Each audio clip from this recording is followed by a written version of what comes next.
অবর বিদ্যালয় পরিদর্শক কার্যালয়ে কর্তব্যরত শিক্ষাকর্মীর অশ্লীল ছবি তোলার অভিযোগ প্রাইমারি শিক্ষকের বিরুদ্ধে। ঘটনাটি ঘটেছে পশ্চিম মেদিনীপুর জেলার কেশপুর ব্লকের অন্তর্গত কেশপুর 1 চক্র অর্থাৎ ন্যাড়াদেউল অবর বিদ্যালয় পরিদর্শক কার্যালয়ে। গত 5ই ডিসেম্বর বৃহস্পতিবার দুপুর 2টো নাগাদ বই বিতরণ হচ্ছিল অবর বিদ্যালয় পরিদর্শকের কার্যালয়ের সামনে কয়েক বালিকা বিদ্যালয়।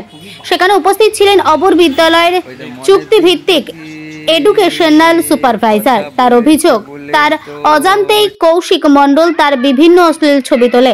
বারবার বারণ করলেও শোনে না সে। তাকে ছবি তুলতে বাধা দিতে গেলে অভিযুক্ত উক্ত মহিলা শিক্ষাকর্মীর গায়ে হাত দেন বলে অভিযোগ করেছেন তিনি। পরবর্তী সেখান থেকে ওই মহিলা শিক্ষাকর্মী দৌড়ে চলে যান এসআই অফিসে। এসআই অফিসে থাকা শিক্ষকদের এবং এসআই ম্যাডামকেও বিষয়টি জানান তিনি। পরবর্তীতে বাড়িতে জানান এবং আইনের দ্বারস্থ হন। কেশপুর থানায় একটি জেনারেল ডায়েরিও করেন।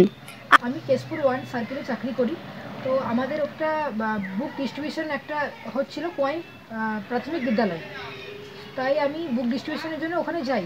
কিন্তু ওখানে হঠাৎ করে দেখি মাইপুর প্রাথমিক স্কুলের শিক্ষক কৌশিক মণ্ডল আমার অজান্তে আমার বিভিন্ন বাজে বাজে ছবি উনি ক্যাপচার করেন, উল্টোপাল্টা ছবি বিভিন্ন অ্যাঙ্গেল থেকে ক্যাপচার করেন উইদাউট মাই পারমিশন। আমি ওনাকে বাধা দিতে যাই এবং প্রতিবাদ করায় উনি আমার গায়ে ব্যাড টাচ করেন। আমি ওনাকে অনেকবার বলি ডিলিট করতে ছবিগুলো, উনি ডিলিট করেন না, উল্টে আমার সাথে অশালীন আচরণ করেন। তারপরে কি আপনি তাকে বাধা দিয়েছিলেন? হ্যাঁ, তারপর আমি বাধা দেওয়া হয়, উনি আমার গায়ে হাত দিতে আমি ছুটে আমার অফিস চলে আসি। অফিসে কাউকে জানিয়েছেন আপনার ঊর্ধ্বতন কর্তৃপক্ষ? হ্যাঁ, অফিসে যে টিচাররা প্রেজেন্ট ছিলেন সেই মুহূর্তে আমি সবাইকে জানিয়েছি ব্যাপারটা, এবং ওনারা এই ঘটনাটির তীব্র নিন্দা করেন। আপনার যিনি সুপিরিয়র রয়েছেন এসআই ম্যাডাম? আমি আমার এসআইকে জানিয়েছি, কিন্তু উনি কিছু বলেননি, উল্টে উদাসীন মনোভাব দেখতে পাই। থানায় কি কোনো কমপ্লেন হয়েছে? হ্যাঁ, থানায় আমি জিডি করিয়েছিলাম, কিন্তু গতকাল কেশপুর বাসস্ট্যান্ড থেকে আমি যখন বাড়ি যাই, বাড়ি ফেরার পথে চন্দন চক্রবর্তী, তারক পাত্র এবং দীপক রায় আমাকে বলেন যে কোনো দোকানে যেতে বা কোথাও গিয়ে বা এসআই অফিসে ব্যাপারটি মিটমাট করার জন্য। আমি পূর্ণ মিথ্যা এবং ভিত্তিহীন আমার উপর চক্রান্ত করে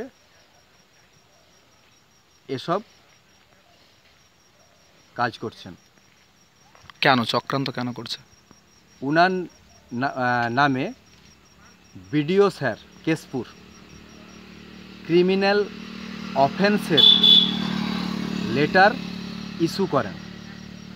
উনি বাড়িতে বসে বিডিও অফিসে বসে বিভিন্ন হেডমাস্টারদের উনার অ্যাপস দিয়ে আইডি পাসওয়ার্ড শেয়ার করে ইন্সপেকশন করাচ্ছিলেন, যেটা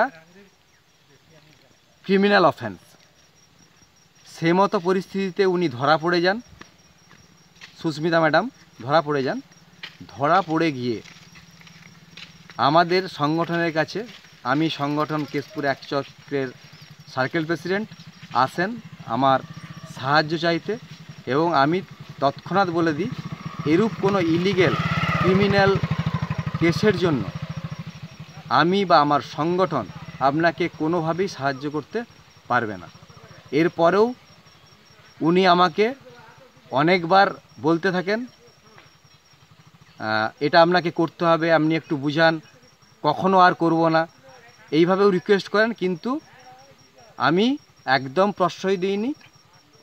এরপর যেদিন কুয়াই গার্লস 5 তারিখ কুয়াই গার্লসে বই দেওয়া হচ্ছিল, আমি জানিই না কি ব্যাপার কি বৃত্তান্ত, হঠাৎ আমার উপর এসে উনি চড়াও হন, এমন ভাব করতে থাকেন যেন আমাকে মেরেই ফেলবেন। তো আমি সেখানে কোনো বাকবিতণ্ডা না করে ম্যাডামকে এইটুকু বলি, আমি এক্ষুনি বিডিও স্যারের কাছে যাচ্ছি, থানায় যাচ্ছি এর বিচার চাইতে, এসআই ম্যাডামের কাছেও যাচ্ছি। যথারীতি আমি গিয়েছিলাম সবারই কাছে, প্রত্যেকেই জেনেছেন, সমস্ত শিক্ষকদের কাছে বয়ান নিয়েছেন। এই ব্যাপারে বলতে চাই, থানাতে উনি একটা ইল্লিগেল কাজে জড়িত ছিলেন।